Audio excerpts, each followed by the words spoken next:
Now, it's much tougher to go to bat for a bad video game than, say, a bad movie, because a terrible film is generally over in 2 hours and therefore is much easier to enjoy as a slice of hokey schlock. But given that the buy-in for a bad game, both in terms of money and time, is often much higher, it's far more difficult to find charm in games that are very clearly below par. But you know what? Some fans, well, they try. They try very, very hard. So let's have a chat about them. As I'm Jules, this is WhatCulture.com, and these are 8 fan theories that try to save terrible games.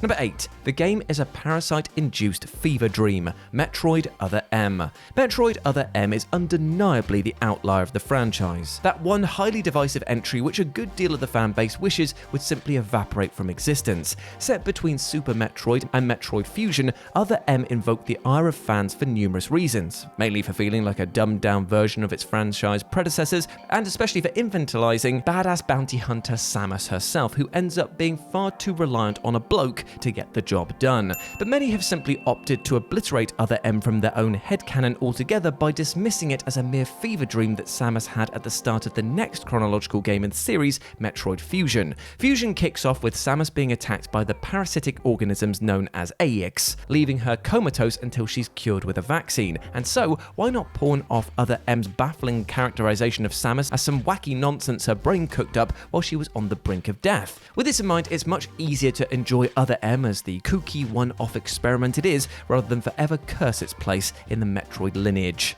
Number 7. It takes place in the Mass Effect universe. Anthem. There's a certain desperation that comes with any fan theory which repurposes a new IP instead of an existing one, but damn it if making Anthem a Mass Effect game wouldn't have made it bloody more interesting. You see, Anthem launched to wildly mixed reviews for its generic open-world structure, shallow, grind-centric gameplay, and utterly forgettable story. Its flight and combat systems definitely had potential though, and might have had an easier time getting off the ground if BioWare tethered it to their most beloved franchise. It's an often repeated theory that Anthem indeed began life as a new Mass Effect game, what with franchise producer Casey Hudson supervising development. Leading up to its release, many also theorized that the planet Anthem is set on, Coda, was actually going to be the mysterious planet which the Normandy crashed on at the end of Mass Effect 3, albeit thousands of years in the future. Even though this was never confirmed in the game itself, it's certainly fun to think about, and in the very least makes Anthem feel more relevant than just, well, being quietly thrown on an ever-growing pile of spectacularly bungled AAA flops. Number 6. The indoctrination theory. Mass Effect 3. Now here's the thing, is it a teensy bit over the top to call Mass Effect 3 a terrible game, considering that large sections of the game are genuinely fun?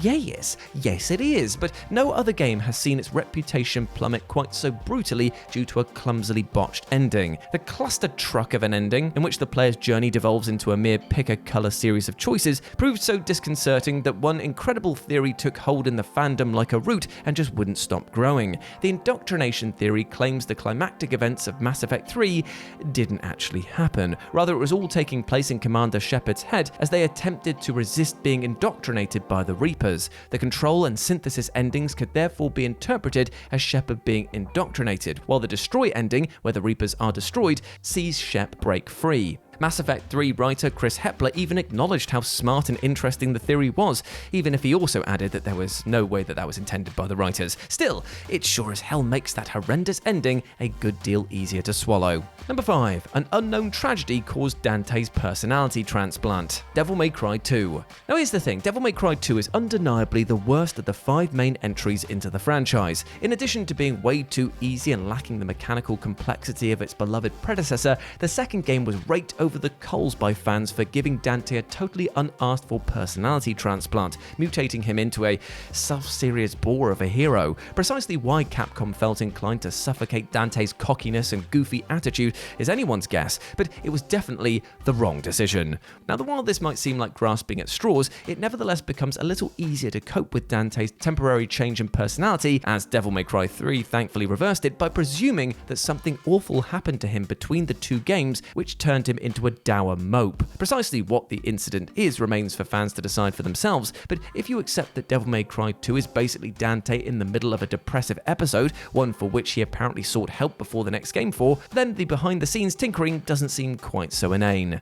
Number 4, it's an intentionally bad simulation, Superman 64. You don't need to have played Superman 64 to appreciate its legendary status as one of the hottest garbages ever to garbage in the video game industry. The Man of Steel's hugely hyped up outing on the Nintendo 64 was universally panned for its awful controls, bevy of technical flaws, frustrating gameplay, and yes, plentiful kryptonite fog used to mask the game's god-awful draw distance. And while it definitely requires some serious cognitive dissonance to redeem a game this terrible, there is a fan theory out there that quite ingeniously reframes Superman 64 as intentionally rubbish. You see, the game takes place in a virtual recreation of Metropolis created by Lex Luthor, which Superman is forced to navigate in order to rescue Jimmy Olsen, Lois Lane, and Professor Hamilton. But what if all of the game's technical shortcomings are simply shortcomings of Luthor's own simulation? After all, even with Luthor's resources, creating a tangible simulation of a real city is incredibly challenging, so it kind of tracks that there would be some serious technological issues along the way.